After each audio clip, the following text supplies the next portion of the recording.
Come on, she is just the maid. Let her join in. We could use some amusement. The words slipped from Alex Reed's lips like a casual flick, yet cut sharply through the lavish room. Laughter bubbled up around the executive lounge on the 50th floor of Veritas Corporation's Chicago headquarters. Crystal glasses chimed together. Someone from Human Resources chuckled, while a vice president raised an eyebrow, clearly entertained. Amidst the crowd, standing by a polished marble pillar with a cleaning cart nearby, was Maya Wilson. Her black uniform and faded name tag contrasted with the calm, stone-like expression in her eyes. No one realized that Maya had once competed in national tournaments as a young girl from Southside. At 13, she was known as the Rook Whisperer, before her father's tragedy in construction, before her mother's kidneys failed, before her scholarship vanished, and before the chessboard was packed away forever. Now, she cleaned floors while chief executives delivered speeches about innovation. Step right up, Alex motioned toward the chessboard, positioned in the room's center. We have a spot open for tonight's guest of honor. Maya did not reply.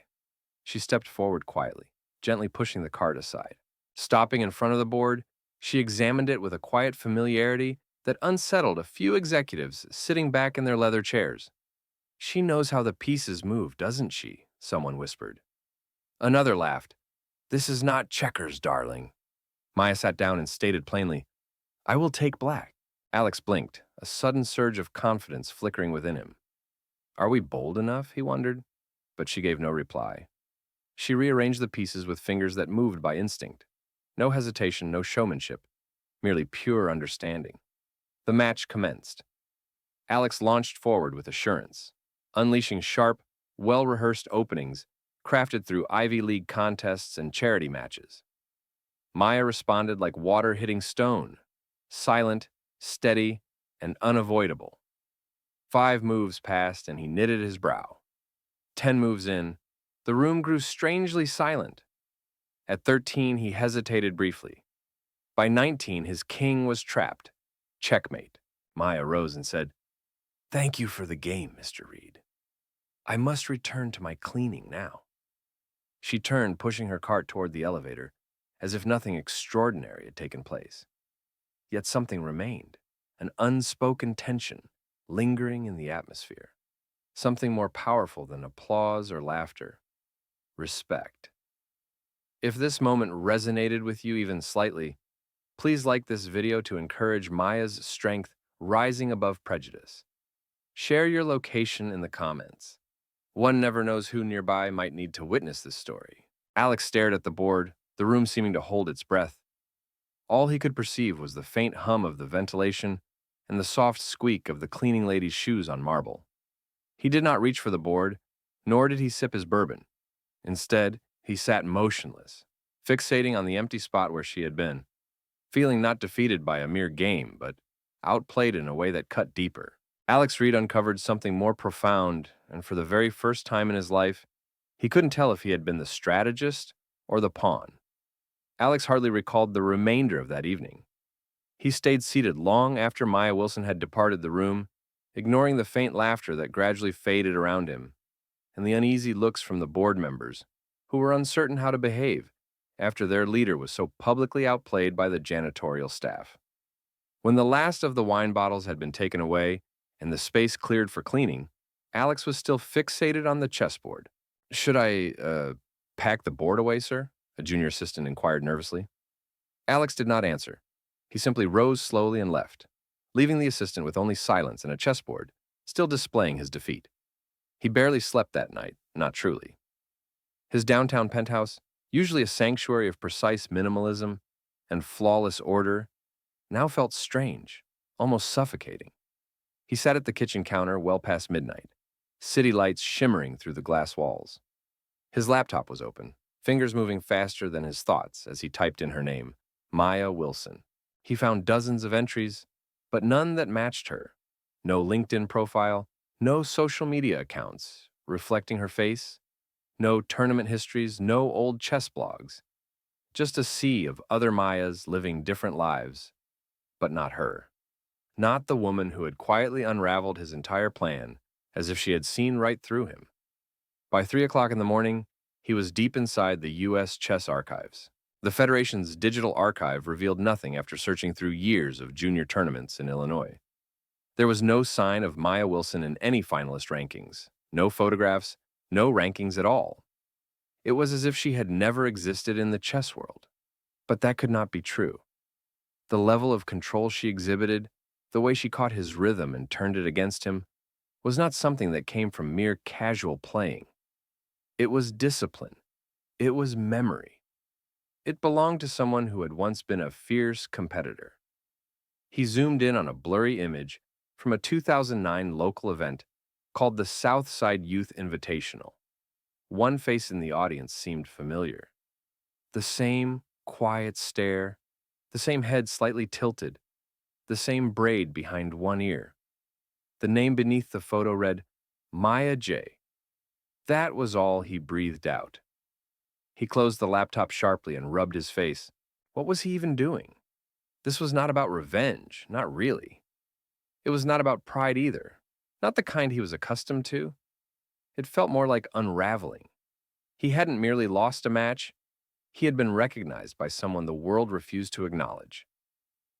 The next morning, he canceled 2 investor meetings and arrived at Veritas Corp headquarters, still wearing the black shirt from the night before. His executive assistant raised an eyebrow. "Are you all right, sir?" she asked. "Fine," he replied shortly. "Just schedule a light day." Then he did something he had never done in his decade as CEO. He took the service elevator down to the facility's floor. The air smelled of disinfectant and old paint. The overhead lighting flickered as he passed by janitors who gave puzzled nods and maintenance workers who he froze in place without hesitation, his focus fixed on finding her. Yet Maya was not scheduled to work. A clipboard in the janitorial office showed she was off duty for 2 days, with no phone number, no address, and no emergency contact. Back in his office, Alex paced nervously. He accessed the internal employee directory, but found only her badge identification and assigned shift times. He thought about contacting HR, but knew it would only escalate into a formal complaint or legal mess. Instead, he waited. 2 days went by, and on the 3rd morning, he stayed late in the executive lounge, pretending to review architectural plans for an upcoming product launch. Intentionally, he left the game board out, arranging the pieces with their white sides facing him. At 11:43 at night, he heard the faint creak of a cleaning cart entering the hallway. Maya pushed it inside calmly, her expression unchanging. Their eyes met steady and unshaken as a still pond that refuses to ripple even during a storm. He rose and said quietly, "I did not mean to humiliate you." She replied without hesitation while pulling on gloves, "You never did. You asked for a game, I gave you one." Clearing his throat, Alex admitted, "You're good." Maya smiled slightly. "I used to be." She cleaned the edge of a conference table as he moved to the board and asked, "Where did you learn?" Maya delayed before answering, moving to a nearby counter to spray cleaner. "My dad taught me. He was a steelworker who played in the park with other men after their shifts ended. I used to watch their tournaments, but stopped long ago. High school was not a place for illusions because hospitals do not operate on hopes, and younger sisters cannot take care of themselves." Alex did not know how to respond. Maya turned back to her cart. He moved closer to the chessboard. "Play again," he said. "Not for the audience, just for me." She hesitated. No crowd, no jokes, no cameras, only us. The silence between them stretched like a held breath. Then she approached the table, pulled the black pieces toward her, and without glancing at him said, "If you open with the King's Gambit again, I am flipping the board."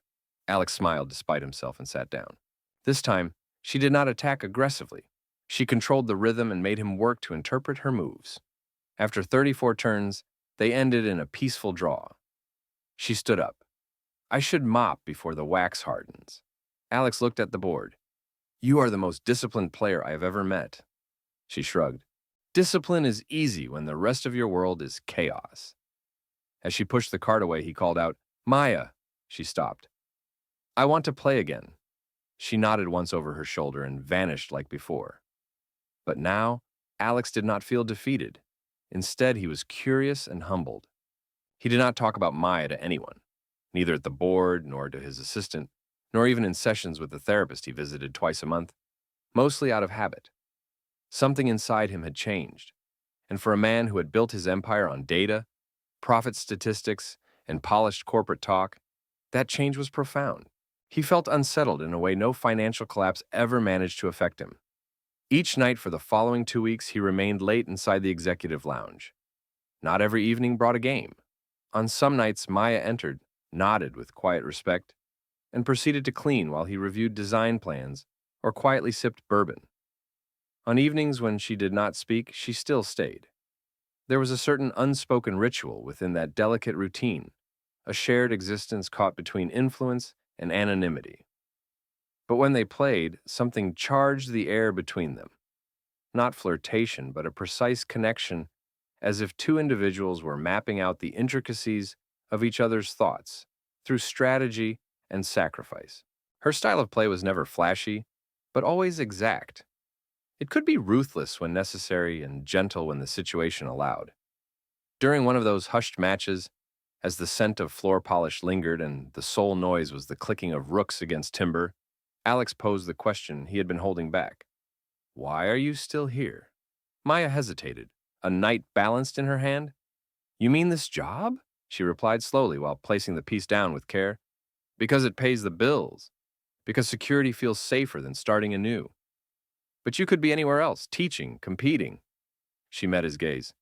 Not everyone is given second chances wrapped in crystal glasses and wood-paneled boardrooms, Mr. Reed. Alex made no response. Later that night, after she had left and the chessboard was reset, he remained seated, staring at the chair she had just vacated.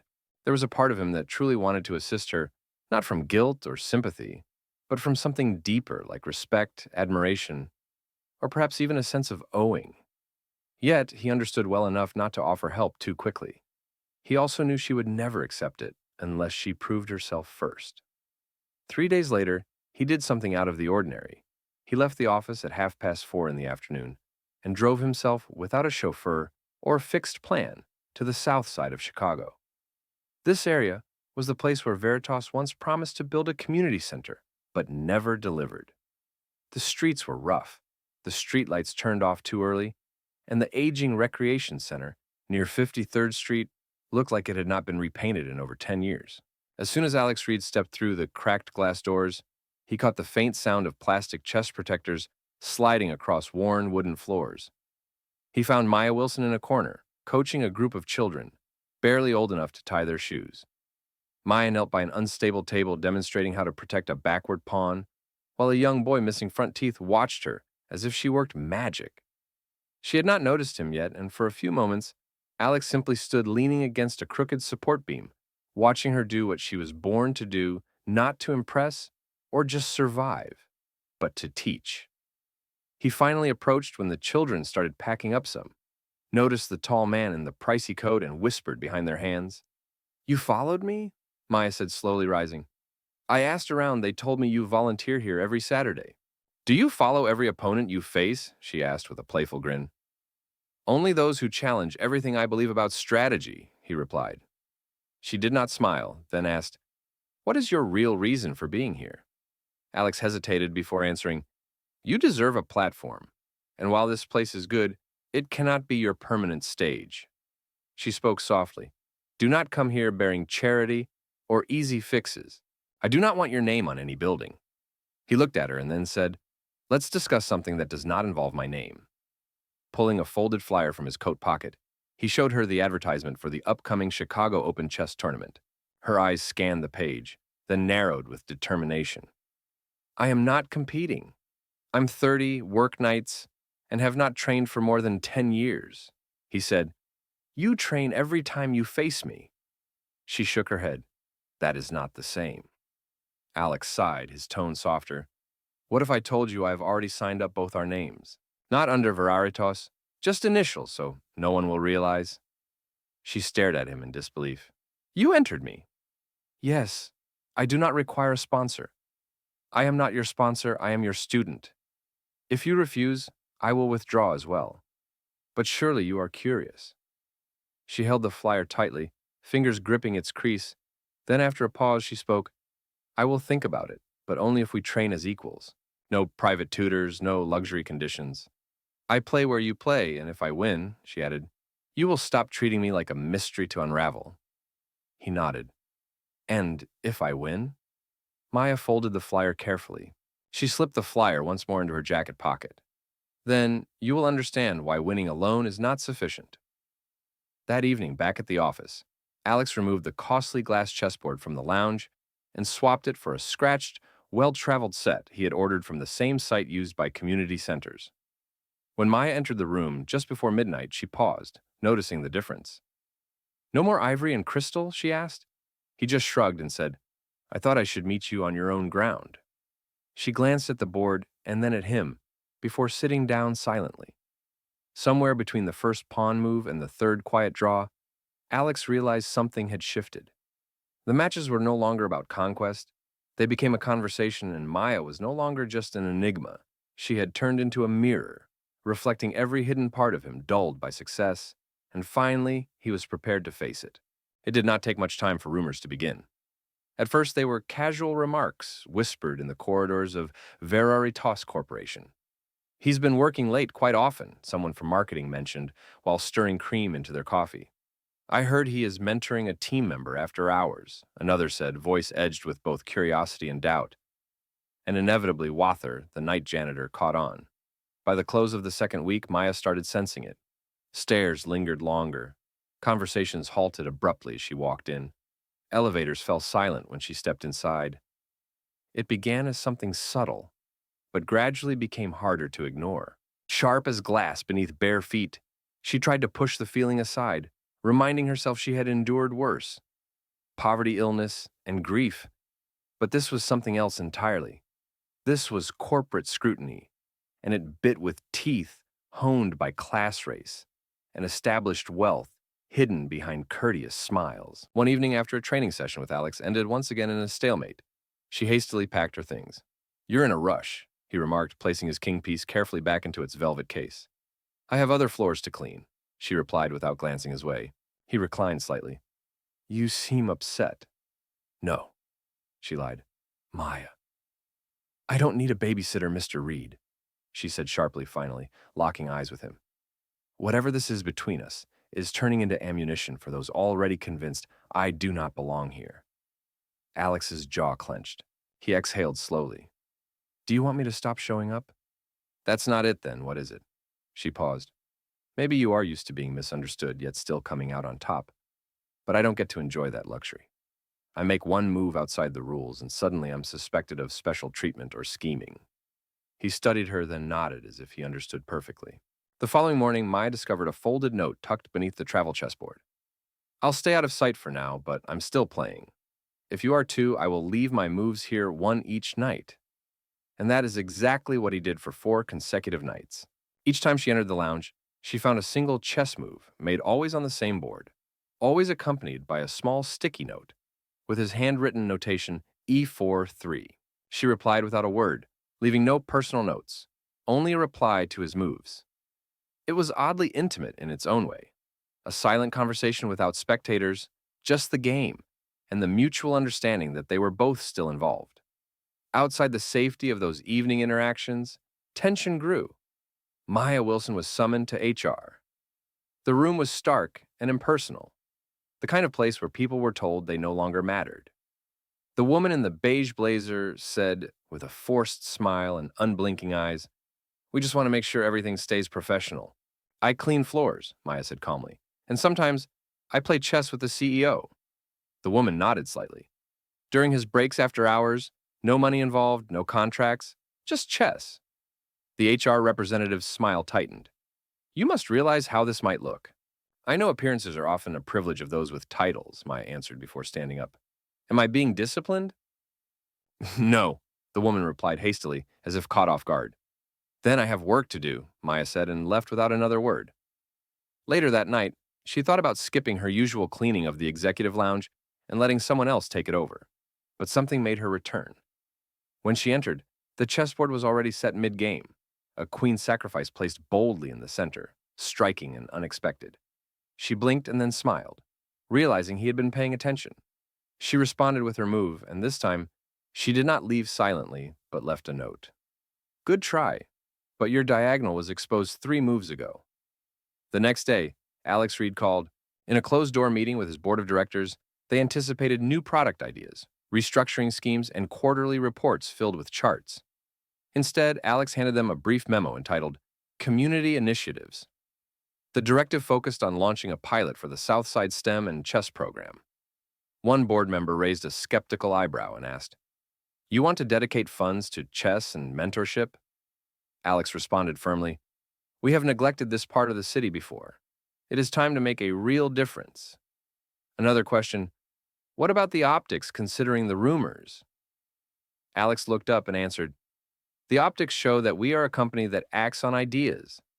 The concept is straightforward. Talent is not always marked by a badge or an executive office. Sometimes it is found holding a mop." The pilot was narrowly approved. 3 days later, Maya received a visitor at the recreation center. A woman in a sharp green suit introduced herself as a representative from the Veritas Foundation. She offered to fund the Saturday program, covering supplies, transportation, and new boards, with no strings attached, as the donors wished to remain anonymous.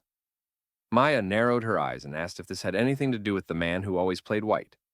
The woman did not reply, but simply smiled.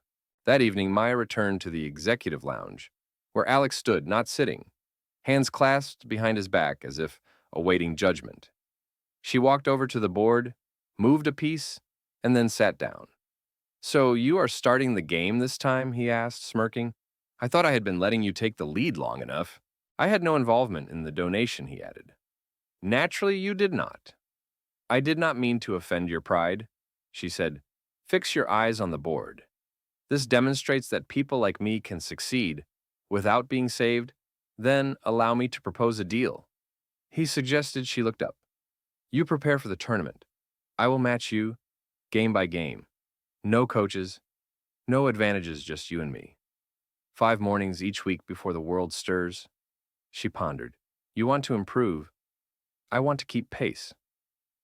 Um, Maya advanced her bishop, then fell silent and resumed playing. Just like that. The match continued. 2 competitors, 2 realities, and a single board that had never truly been balanced until this moment. The alarm sounded at 4:45 in the morning, shattering the quiet of Maya's modest apartment. Sharply like a blade, she reached out in the dark to turn off the noise with a practiced tap. Before sitting upright, the space remained silent, still heavy, with the lingering aroma of last night's lavender tea and the scent of worn floor polish from her uniform. By 5:15, she wandered down the south side streets, draped in a windbreaker, too light for the chill of Chicago, clutching a weathered canvas bag containing a wooden chess set and a flask of weak coffee. Her fingers ached, her eyes stung, but her mind was already strategizing moves and meanings. Alex was already settled at the back booth of the cafe near Roosevelt and Wabash. The spot opened early for the morning commuters, and nobody seemed to notice the 2 players preparing for their quiet duel. The CEO of Veritas Corp. sat quietly sipping black coffee from a chipped ceramic cup, alongside a woman wearing janitor shoes. "You're late," he remarked without raising his eyes. "I'm always late when you try to pull that smug little Scandinavian defense," Maya Wilson responded as she slid into the chair opposite him. There were no greetings, no casual chatter. They simply opened the board and began playing. This was their usual ritual every morning, 5 days a week, before the sunrise and before the city came to life. They played, analyzed, dismantled each other's openings, and gradually something akin to friendship started to emerge. Quietly, hesitantly, yet undeniably. He introduced genuine books, classic theories, Nimzovich, Pulargar, and Kasparov Buddha. She countered with muscle memory, street matches, and intuition honed by instinct rather than by textbooks. She played like a fighter in the ring, while he acted like a strategist in a corporate office. Yet somewhere along the way, their roles began to interchange. One morning, after she ensnared his queen behind a careless pawn move, Alex Reed leaned back and massaged his temples. "I swear you're reading my mind," he said. "I am reading your patterns," she replied. "Your biggest weakness is that you cannot tolerate discomfort." He looked at her intently. "I grew up uncomfortable," she added while arranging the next game. "You were raised sheltered. That makes all the difference." Later that day, Alex entered the main boardroom to find the chief of communications waiting for him with a printed document in hand. In the blog post you came across, a woman inquired as he placed the chessboard flat on the table. The headline read, CEO Mentors, Janitor for Chess Tournament Progressive Leadership or PR Spin. Beneath it, a blurred image captured through the cafe window revealed him and Maya huddled over the board. One of them caught mid-laughter. This event was not officially approved, the woman added with a sharp tone, and the media is sensationalizing it. Alex did not flinch. Good, sir, I said. Good, he replied. If they want to discuss genuine leadership, let them. If they want to debate class divisions and power dynamics or second chances, even better. The woman blinked, hesitant. But this could be used against us. Let them try, he responded firmly. Meanwhile, Maya faced her own private turmoil. Someone had slipped a folded note into her locker at work. There was no name, no distinct handwriting, only 3 words in block letters. Know your place. She unfolded it slowly, driven not by fear, but by a quiet, simmering anger, the kind that builds until it bursts at the most inopportune moment. That evening, she arrived late at the recreation center. The kids were wrapping up their tactics drills, and Coach Harris eyed her with concern. You okay? He asked. I'm fine, Maya said quickly, dropping her bag. You don't seem fine, I said. I'm fine, she snapped, her voice sharp, as she scolded one of the older boys for hesitating too long during a rook exchange. The boy looked shocked. Maya had never raised her voice during months of teaching. After class, she sat alone in the corner of the gym, her hands clenched tightly. With her fists pressed against her knees, Alex found Maya there. He had arrived unexpectedly once again, but this time he remained silent. He simply stood near the bleachers, gazing at the flickering lights above that cast reflections off the worn wooden floor. You did not show up this morning, he finally said. I waited for an hour, I know. Stepping closer, he said, Talk to me. Her eyes burned as she looked up. You do not get to ask me to speak when you still walk into rooms and command attention without uttering a single word. He blinked in confusion. Well, what happened? I received a note, she replied. What did it say? It does not matter. Clearly it does. She stood tall. People dislike what they cannot control. You are used to being liked, but I am accustomed to being ignored. Yet right now I am noticed, though not in a good way. Alex was silent. I do not want to be your story, she added. Your redemption narrative, your public relations miracle. You are not. Her face betrayed a question. Then why does it feel like I am standing in your shadow every time I try to step into the light? His expression softened. Then he stepped back. Maya stared at him. You think this is about me? Maya, I am trying to improve because of you, not because of you. You are not a mere footnote, I am. Her shoulders sank slightly, the fire in her eyes dimming but not disappearing. After a moment, she said, The tournament is in 3 weeks. I need space to concentrate. He nodded. Then I will see you at the board. No more cafe meetings, no more photos. She grabbed her bag, slung it over her shoulder, and headed for the exit. Just before pushing the door open, she turned around. If I win, she said, I want you to applaud as if I were a stranger. He grinned and added, And if you lose? She remained silent, not needing to reply, because deep inside, they both understood she would not. The tournament room hummed with a calm expectancy, so intense it seemed almost loud without a single sound. It took place in a refurbished hotel ballroom in downtown Chicago, illuminated by fluorescent lights and surrounded by beige walls, still carrying the faint odor of old carpet adhesive. Rows of folding tables stood in perfect alignment resembling soldiers, each equipped with official boards, plastic timers, and partially open scorebooks. At one end, a large banner announced the Chicago Open Chess Championship, sponsored by the Illinois Chess Federation. Maya stood near the entrance, gripping her player badge as if it were a dangerous object. She wore a modest navy blouse, simple slacks, and her usual worn sneakers, which she had polished until the rubber shone. Around her, participants wandered, grandmasters dressed sharply, teenage prodigies fixated on tablets, and a handful of middle-aged enthusiasts adjusting their glasses. She felt out of place, yet she had never experienced a stronger sense of belonging. From across the hall, Alex Reed appeared, not in his typical tailored suit, but dressed casually in a gray hoodie and jeans, just another competitor on the roster. He did not approach her. Instead, he gave a single nod. She returned it, and that was enough. Maya's opening match was against a middle-ranked club player from Evanston. He underestimated her at first, greeting her with a patronizing smirk and trying to make small talk about how brave she was to participate. She defeated him decisively in 27 moves, leaving no doubt about her strength. The second match was much closer, featuring a young woman who played rapidly with an aggressive, even reckless style. Maya did not fall for this. She slowed down the pace, disrupted the offensive flow, and then counterattacked relentlessly until her opponent's energy drained completely.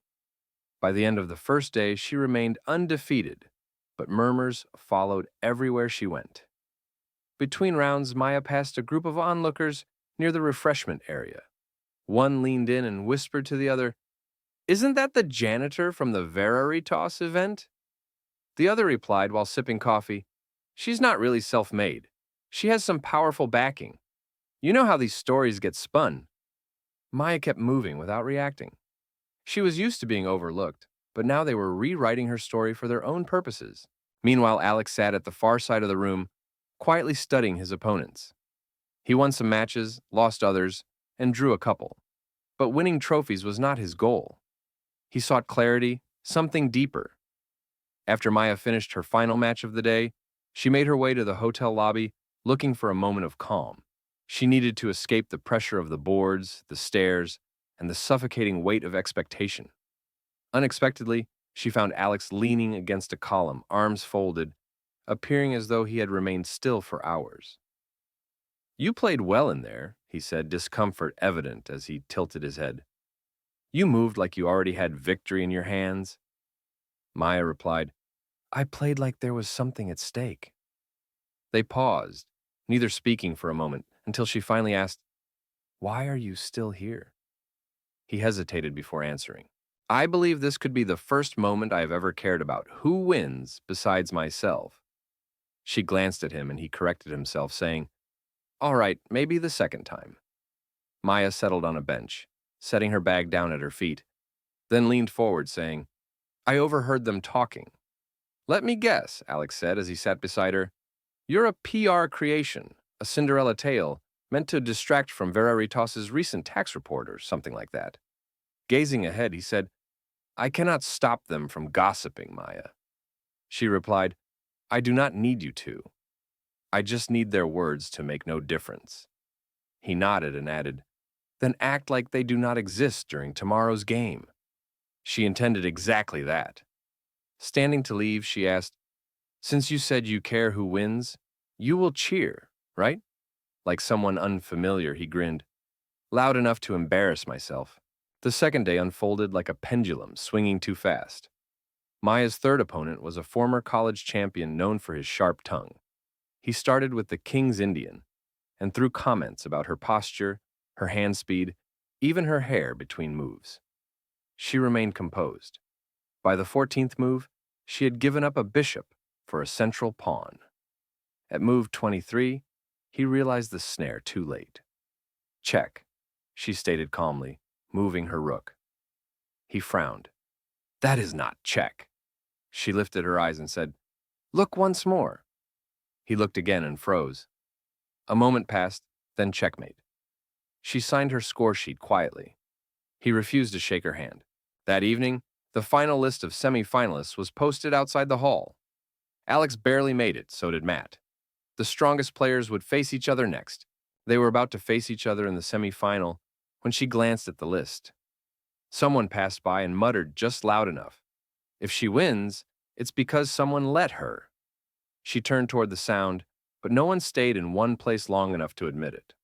That night, she couldn't sleep. Lying in her hotel bed, she stared at the ceiling, questioning whether she was truly chasing victory or simply running away from feeling inadequate.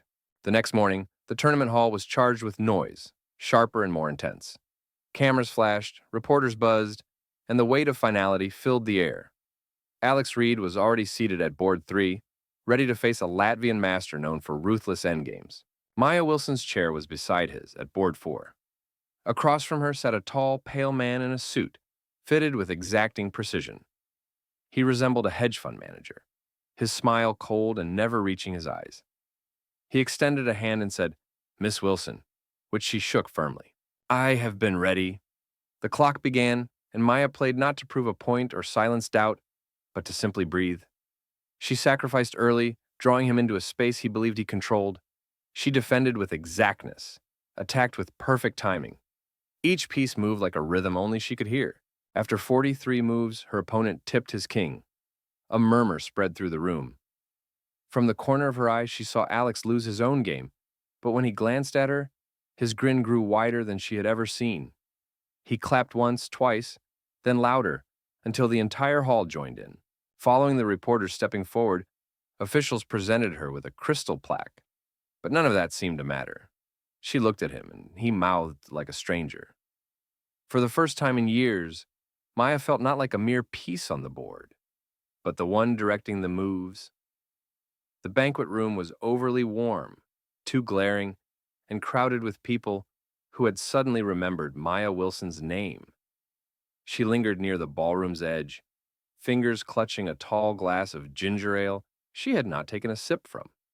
The Crystal Championship trophy rested on a small table nearby, surrounded by imported cheeses, hand-cut fruit, and men in tuxedos speaking of inspiration and representation without grasping either concept. Alex drifted nearby, surrounded by foundation directors and executives, all attempting to link his name with her triumph. He kept nodding politely, eyes roving the room in search of her. When he finally spotted her, Maya was staring at her name engraved on the plaque as if it was too unreal to be true. He made his way across the room, slowly asking, "You okay?" "I have never been in a room with this much lobster and so many fake smiles," she laughed. "You won, Maya. You changed the board." She exhaled deeply and said, "Then why do I feel like I am just a different kind of pawn?" Before he could respond, the governor of Illinois, who had appeared solely for the photo opportunity, approached with campaign season warmth, extending his hand. "Miss Wilson, your story has moved the whole state. We would love to a partner in an educational project? Perhaps a tour." Maya looked at him intently. "You mean you want to put me on a bus and have me speak to classrooms full of children about how I was fortunate?" The governor blinked twice. "I would not call it fortunate. You are remarkable." "I have always been remarkable," she whispered quietly. "You simply never realized it until now." He quickly excused himself. Alex moved closer. "You did not need to confront him so harshly. I did not confront him. I revealed the truth and let it linger." Then she looked up at him.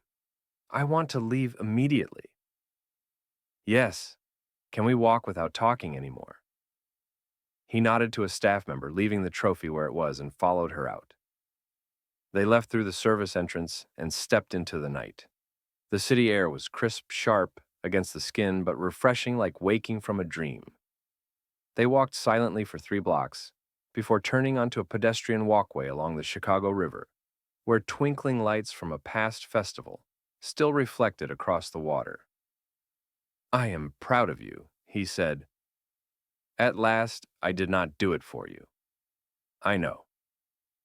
They stopped at a railing overlooking the river. The distant hum of traffic filled the air. Boats gently rocked in the gloom below.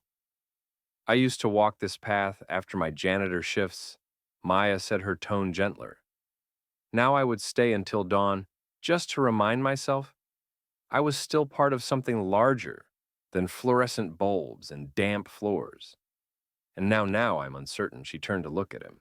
"Have you ever felt like winning something only gives people an excuse to stop paying attention?" He thought about it. "Do you think they are listening now?" "No," she replied. "I believe they are watching, but that is not the same." Alex Reed rested on the railing. "Then make them listen. Do something impossible to ignore." Maya Wilson pulled her jacket closer. "What about starting a YouTube channel or writing a memoir titled From Struggles to Success? I was thinking about something quieter, something lasting." She raised an eyebrow. "I want you to lead the youth chess program full-time, with a board position, salary, benefits, and your own team." She stared at him. He quickly added, not with Veritas, but with the non-profit you inspired and will shape, not me. Is this another favor? No. This is repayment for every game I lost to you that changed how I think, and for every child who saw you and understood they did not have to vanish. She looked away. Do you really believe that? I believe your journey is not finished, and I do not want to be the reason you disappear back into the shadows. She did not reply immediately. Her hands gripped the railing tightly, knuckles pale from the cold. Then slowly she nodded. All right, she said, but on one condition. Name it. No cameras, no press releases, no staged endorsements, just the work. He extended his hand. Deal. She shook it. They stood quietly once more, then she added, you know, I never played that last game for the glory. I played it so that a girl like me would not have to serve tables in the back of a hotel ballroom while someone else claimed credit for her genius. He nodded in agreement and said, you did more than just win, Maya. You changed the whole game. She glanced at him with a slight smile, brushing her lips, and warned, don't start getting all poetic on me now. They resumed walking, the city sprawling around them with lights sparkling and the pulse of life growing louder as they approached the Riverwalk's end. She asked, so, what comes next? Alex looked sideways and replied, now you teach, and I learn. Her laughter surprised them both, and she teased, by the way, you are still awful at closed positions. He grinned and shot back, guess I will need more practice then. That night, Maya came home without the trophy. She did not need it. It was merely glass. Instead, the memory of the applause echoed in her chest long after she closed the door behind her. The sound of strangers cheering, not because they were told to, but because they truly wanted to. In her living room, on the small table where her chessboard had once been, she carefully placed a single pawn.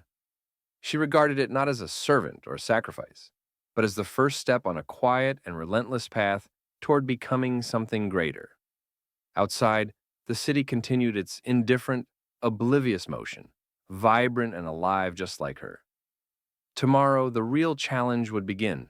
The gym smelled of polished wood, floor wax, and faint traces of children's laughter. It was barely 8 o'clock in the morning on a Saturday, yet the folding tables were already arranged in perfect rows, ready for what was about to unfold. Each table was topped with uneven chessboards and scattered donated plastic pieces, while a battered boombox in the corner played soft jazz. Sunlight streamed through the tall windows, casting golden rectangles on the floor. Maya stood at the heart of it all, clipboard in one hand, eyes sweeping the room like a commander preparing for a mission. But her soldiers were children, mostly under 12, squirming in metal chairs, too large for their small bodies. All right, everyone, she announced, voice calm yet inviting. Pawns to the center. We start in 10. A wave of excitement traveled through the group. It had been exactly 32 days since she had won the Chicago Open, though she no longer kept track. The trophy sat boxed away in a storage closet at the nonprofit's office, gathering dust beside an old broken air purifier and stacks of unused pamphlets. Maya did not want it displayed, did not need it as a reminder. The work itself reminded her she had officially embraced her new position 2 weeks earlier, director of the Chicago Youth Chess Initiative, a cumbersome title she joked about with Alex, but carried proudly like protective armor. The job brought a small office, a modest paycheck, and a mountain of responsibility. Maya cared little for the first two, but treated the third with great respect. Coach Maya, a small voice piped up. She turned to see Tasha, a lanky 9-year-old with braids and a habit of playing knight moves backward, waving a worksheet and saying, I won. Jamal won in just 4 moves yesterday. Are you sure he was not asleep? Mia teased Tasha, who giggled. I even managed the back rank mate trick you showed us, Maya said with a grin. Then, turning back to the front, she noticed a familiar figure leaning casually against the wall near the entrance. Alex stood there, hands in his pockets, observing quietly as if part of the scenery. He had become a frequent visitor, though never during lessons, respecting the limits he set himself. He brought books, fresh sets, and even treats for the kids, always quietly without making a fuss. The staff had come to accept him as the tall donor guy who always loses to Coach Maya after class finished, and the kids rushed out into the corridor, full of sneakers and backpacks. Maya went over to him. You lurking again? She asked. Alex smiled. I prefer monitoring strategic deployment, he replied, watching them improve more than you admit guilty. They strolled together toward the coffee machine in the small staff kitchen. He poured her a cup without waiting. She took it naturally, as if this was routine, as though they had done it hundreds of times before. "How is the non-profit board treating you?" she inquired. "Like a science experiment they do not fully understand but cannot stop funding." She laughed. "They want a public campaign." He added profiles interviews. "They believe the next move is making the Maya story known nationwide."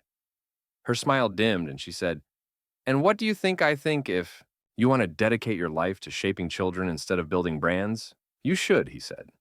She rested against the counter, gazing into her coffee, confessing, "I am tired of being a symbol." "You are not just a symbol, Maya," he replied.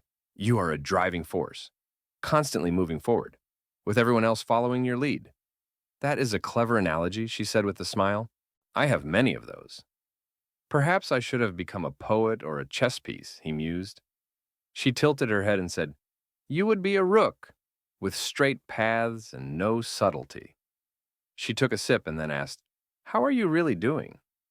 Alex paused, reflecting. "Different, maybe better. The boardroom is quieter now, and my choices are more thoughtful and slower." She looked at him with a mix of amusement and admiration. That could be wisdom or just early signs of exhaustion, maybe both. He put his cup down and said seriously, "You have created something significant here, and I do not mean only the children." Raising an eyebrow, she said, "You have built trust, a foundation, a legacy, and you did it without making it about yourself." Maya shrugged. "The moment it becomes about me, it loses its authenticity." He nodded and said, "Then let us keep it genuine." She glanced at the clock. "I have a meeting with parents in 10 minutes. Alex stepped back. "I will take my leave, but wait, there is something else." She hesitated. "There is a citywide youth tournament next month. Big sponsors, wide exposure. I was asked to pick a coach to lead the Chicago team, and I nominated you." She narrowed her eyes. "Without even asking, because you would have declined." He shrugged precisely and said, "Now you get to say yes." She exhaled quietly, yet made no protest. As he turned away, she called out, "Why do you keep coming back?"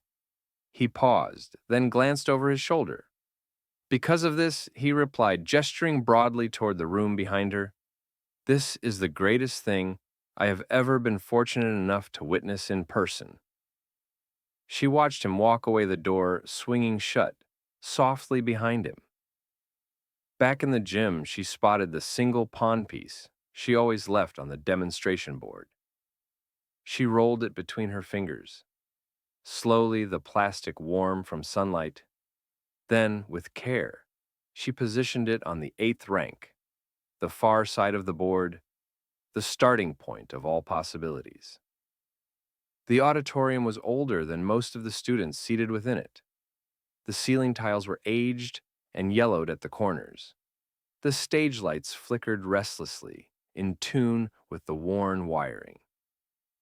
Yet that afternoon, with rows of folding chairs, occupied by families, coaches, and city officials, the room vibrated with something fresh: pride, tightly wound eagerness, and the clear pulse of shared achievement. Maya stood to the side of the stage, adjusting the collar of her navy blazer. It still felt odd to wear something free of bleach scent or the burden of a mop strap on her shoulder. Her shoes gleamed her badge. No longer read custodial staff instead. It declared coach, and beneath, in smaller print, Director Chicago Youth Chess Initiative. The final round of the citywide invitational had just finished, and the students she had brought from Southside were present. Laughter still echoed as they exchanged moves and passed around the inexpensive gold-colored medals as if they were the real Olympic prize. They had not won everything, yet one of Maya Wilson's students, Tasha, had reached the top 5, which Maya believed was enough to move forward. The host cleared his throat, then said, "Before we close today's ceremony, we want to honor someone without whom none of this would have happened." Maya felt a knot form in her stomach, hoping it was not her turn to be in the spotlight, but it had already shifted. "Please welcome Alex Reed to the stage, the driving force behind the board." Thunderous applause followed, genuine and heartfelt. Not just polite claps, coming from children, parents, and even volunteers, who had come to stack chairs or hand out juice boxes. At the back, standing and applauding quietly, was Maya's dear friend Alexander. Maya stepped forward to the stage, finding the microphone held on the podium too tall and adjusting it with hands that somehow remained steady despite the excitement. I did not come here for the recognition, she began firmly.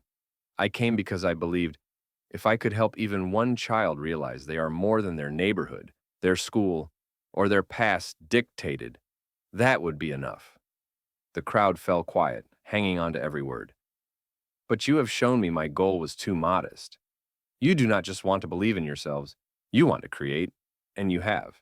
She paused, recalling a dark time not long ago when she was only known for the card she carried.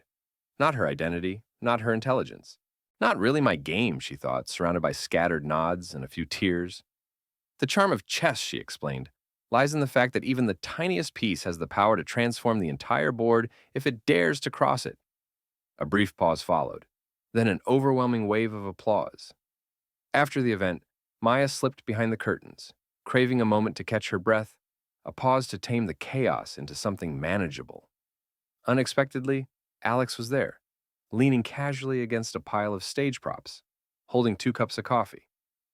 I guessed you might not want champagne, he mentioned. She accepted the cup, softly blowing on the lid, and said, You guessed right. They settled on the stairs backstage, while the auditorium's noise continued beyond the curtain. You did it, he remarked. We did it, she replied. He looked her in the eyes and corrected, No, Maya, it was you. A slight smile appeared on her face. You're truly terrible at letting others take credit, she teased. He grinned and admitted, I'm working on that. They sipped quietly for a while until he asked, What comes next? Maya glanced at her coffee and answered, More children, more boards, more mornings where someone believes they cannot win until they actually do. And you? She shrugged slightly. I will keep showing up, continue listening, and move steadily ahead. Alex nodded. I have something for you, he said. Maya frowned. If it's another foundation plaque with my face, I swear I will toss it in the river. He chuckled, reached into his coat pocket, and pulled out a small flat box, offering it to her. She opened it and found inside a single carved chest piece, shaped like a queen, made of polished black walnut rested before them. Its base was inscribed with 5 words. Every move you made mattered. Maya gazed at it quietly for a long moment before finally saying, I am not used to keepsakes. You should be, he replied softly, because you are someone worth remembering. She carefully closed the box, the sound of the lid gentle yet unmistakably final. Thank you, she whispered. They stood side by side without rushing until he asked, Do you ever feel regret? What do you mean? She took the match from that night and sat down at the board, shaking her head. I regret every day before that one, the day I convinced myself I was unworthy. Outside, the sun began to sink below the rooftops. The city continued quietly, without celebration or fanfare, but something had shifted. Not visible in the skyline or headlines, but deep within the hearts of children who now believed they belonged. At the board, in the game, in the story, and in the heart of a woman who had finally stopped walking with her gaze fixed downward. Later that night, alone in her apartment, Maya placed the carved queen next to the pawn on her table. 2 pieces, one just beginning, one becoming.